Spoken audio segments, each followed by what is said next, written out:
zasinze olwaleero tuli wano ku Entebbe International Airport yaffe empya era the Ben yagenda okubeera the first international musician okuyita ku airport yaffe empya olunaku olwaleero. So tuli wano, we are waiting for him. Buli kimu kiri set. Olaba bano amazina ge gano amanyarwanda twagajjeeyo buli kimu kyonna mpola mpola naalo ogenda ne bano naye tugendera awo bwe bityo. So tuli wano, the Ben is coming in anytime. Yeah.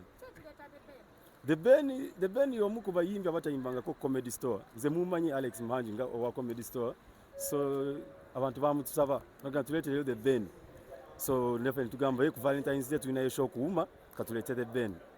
Yeah.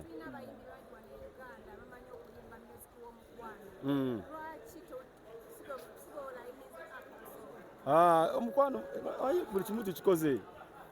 Ogamba abayimbi be Uganda bayimba eby'omukwano bangi nnyo. Naye sometimes people want a small change.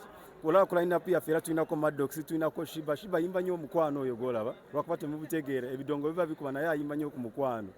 Kati tulinako Kenneth Mugabi, abayimbi bangi be tulinako n'abalala be tutaalanze. So abayimbi abayimba by'omukwano bangi wano. Naye sometimes you need a small change okusobola okugusamuuko n'okusanyusa ku bantu.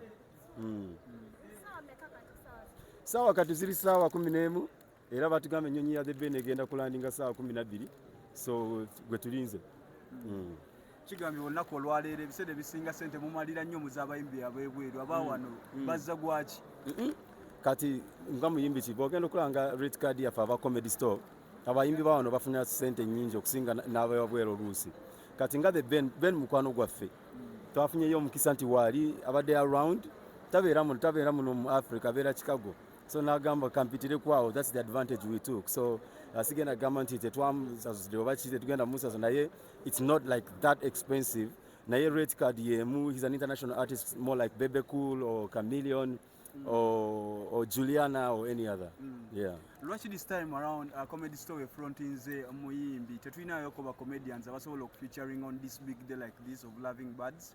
Bwe wetegereza bulungi nti artwork waffe ne ba comedians kwe bali abalala naye tufeaturinze ono tukikoze lunaku lw'abaagalana okitegeera ne tugamba katuteekeko omuyimbi luli twateekako Maria ki the other day twateekako yali Maulana ne Rain simanyi naye tugenda like we do different styles. Omanyi marketing nga bwebeera tekirina kubanga kya bulijjo eze ne tugamba bwe tunaamuteekako ng'omutwe gwe munene mujja mumulaba mugambe ono ajja. Kyetwakoze it's just the marketing stint naye tekitegeeza nti tuzaala yemu.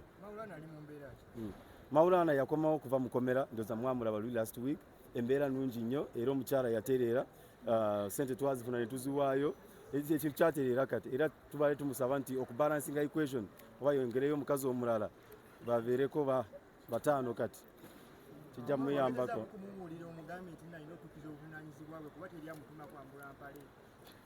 Si bwe kyali Maulana abaana adde abalabirira naye ekyaliwo nti kwoluma twali mu January abakyala bano boolaba era nali nsaba yaleeta Valentine's omwami Peter Sematimba kyuse Valentine's agiteeke mu January olabe tabu. Abakyala tebaagala kuwuliriza nti eno January eba etookya omukyala yayagala kusigala ng'ali ennyama ng'agirira mu January ebintu gye twakolanga mu December kati ensonga yaliwo nti mu January tuba tetulina sente and she was very impatient naye si nti Maulana yali talabirira baana.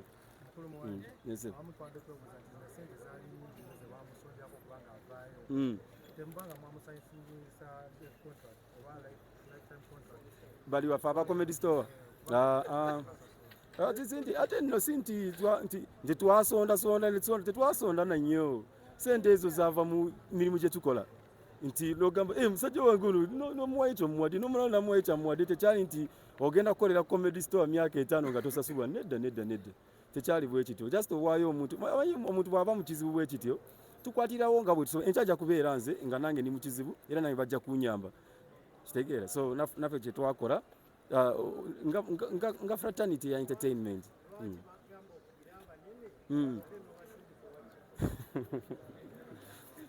Byali bya comedy era nakubira abanene naye bamanyi abalenzi abo balina comedy mungi wakwanze kale sina abanene bemanyi bali awo naye nakikoera naye munene munange tomanya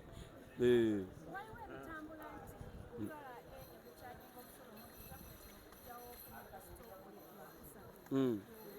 Mm. No, tuli okay. Tewali buzibu nti comedy store ne URA nti balina obuzibu lyawo. No, as a Ugandan, you are oba omuntu wa bulijjo yenna olina okusasula omusolo. Akati omusolo gwo bwe gwatusanga tetwetegese. Kati ffe nga nze aba comedy store for example, nti tiketi ya comedy store ya $200. Kati URA bw'ejja negamba ku eyo tiketi njagalako 18% VAT. Kitegeeza nti for me to break even mba nina okukwata tiketi eyo njogereyo ziwere $2.2. Naye bwe nnyongeza $2.2 bakasitoma bagenda kukendeera. That was the rift. Ngambagamba mutuwulirize nti we need some time. Era natuuka n'okusaba ba URA nti oba basobola okutuwaayo fee nti gwe buli lw'otegeka mu Kampala sasula millioni zibwe ziti oba millioni 3 of America as opposed to paying a VAT. Kitandikirako mu implementation. Later we can learn how to take on these taxes. So which we handled. For example, now we are okay. Yeah, ticket twajongera batugamba okay. Tugenda kutegeeragana tulabe engeri gye tukwatagana. So we are back together, we are okay. Ate n'ekirala nti bw'oba okola shows nga Comedy Store Uganda, you ojja kusanga nti some expenses remain the same every time you do the show. Or rent, or stage, or comedian. So it's a bit hard to maintain when you're doing in a big venue like UMA. So sometimes you need a smaller space where you can keep entertaining our basobola. Then once in a month nga bwe twasalamu tugendenga ku UMA tukole show yaffe. Okongerezaako tulaba oleeta abayimbi wano naddala abanene abali international osinziira ku ki okusalawo n'ogamba kati ku luno nga bwe tulina Valentine n'ogamba nti kandeetedda bbeeyi. Okay, so tulina family ya Comedy Store. These are the fans who support Comedy Store. Balina WhatsApp groups, balina be basaba. Kati ffe nga ffe batusaba batusabako ne Wizkid nani ne tubagamba hawe tetugenda musobola bwe tumuleeta wa sente nyingi. So you won't break even ng'omulese wano. Ne tugamba kati engeri tagenda kusobola Wizkid kati ne tubawa list y'abantu betusobola okukola Sauti Sol, The Ben, Nameless who ne bagamba oyo muleeta oyo. So it's the fans who request for these artists and then ne tubaleeta. Tekiva ku ffe nga abategesi. Enteekateeka za Valentine zo ziyimiridde zitya? Ziyimiridde nga bw'olaba nti ekisooka twetegese nnyo nti abaagalana twagala lunaku lubeere nga lwa njawulo. Olunaku lw'enkya twagala nti bw'onootuuka ng'olina kati kangambe nga ze ndeese ono omwana omusajja wa olina Valentine? Tanafuna. Naye oluzungu lungi bwe buzibu. Naye so bw'oza n'omwana ng'ono bw'ati ekisooka bw'oyingira mu Comedy Store enkya you stand a chance to win a night you and your loved one and dinner at a very prestigious hotel in Kampala of your choice. Tugenda kurunninga mu karaffle nti buli ticket gy'ogula tusuulamu akantu kati at the end of the day the bena yagenda okulonda mu couples 3 ezigenda okuwangula night. Ekyo kyekisooka. Ekyokubiri enkya tulina ba comedians MC Mariachi, Maulana yakava mukomera, Madratan Chico, Rain. Tulina like catalog gye tuleese enkya tulina tenge newaali kati package gye tuleese y'amaanyi okusanyusa abaagala. Nasabye ampe collab kuba ya training mu nsi yonna. Ekyokola tulina The Ben, the only international artist agenda okuyita ku airport yaffe eno okuva lwe bagigulawo eno nga mpya. So you can tell those are extremes really okufuna ekyenjawulo ku show yaffe eya Comedy Store eya Valentine. Ale bad zandibaddewo naye obuzibu tuli wano leero kati zinaabawo zitya nga za leero nga show yankya. Senga wambuuza last week nandigambe ali bad ziizo naye kati show ya leero show yankya.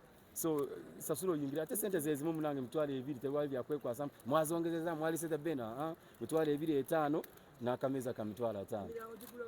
Saa 12 zennyini era G-Force Band egenda kuba esumulula saa 12 zennyini. The Ben agenda ku stage saa 5 ez'ekiro. Maulana talina buzibu. Olaba twogera ng'abantu naawe omunamawulire ekintu ekyo kisobola okutuukako. Omukyala ayinza okusaba sente nga tozirina. Kati bw'oba olinamu omukazi omu 2 3 omukyala yalowooza sente wazimumye n'oziwaani omulala. Ayina Musiraamu, Abasiraamu tebabani haji tebabalira. So twalegezeko ku music career yo. Awufa mwaka guno tutegekedde kingo osirisa nnyo kyekigenda maaso. obuzibu bwa muziki wange bwebwo ennyimba nange sizimanyi naye ndowooza ku guno omwaka nkoleyo ka rehearsal ennyimba nziyige tomanya waliwo abayimbi nange bendaba nengamba naye ono bwe naamwepimamu omu ono tajja abo ba gravity nze tebantiisatiisa abo naye gravity nengamba ave mu byeddwaliro oyo wamaanyi waliwo nange nawe wonna abayimbi boolaba mu Uganda n'ogamba nti so ngenda kukola rehearsal nange at least ngeyo ka EP oba epas abo just mbala balwakuba nti bapromota bagamba bagezaako kutimba e Masaka si wowoka naye waffe mu kyalo bagezaako kuntimba naye obuzibu bwenina nti nja kujja enseera kyekisooka naye nja kutuuka ku stage ng'ennyimba zimbule tandike kuyimba eza bakamiliyoni ate bayombe nalala lutalo ayomba tayagala tuyimbe ennyimba ze so naye nja kugezaako guno omwaka naye ng'ennyimba zo z'amaanyi omwaka guno wakyotegeera ku show otuwanikireko ku show kuba abantu bakwagala ebintu ebyo ebya show ebintu ebyo ebya show kaleera kitwale kaleera jangu kaleera nawe oyimba y'oluyimba tutegeere naye kya music kyo nja kugezaako nga bwe nsobola nange guno omwaka kuba kati ono namuwa obwa manager naye tamanyi na kutambuza CD nti ayite mu town atwale abantu bawulize bwe buzibu obuli nga tumaliriza bo abagala n'obategekedde naye gwe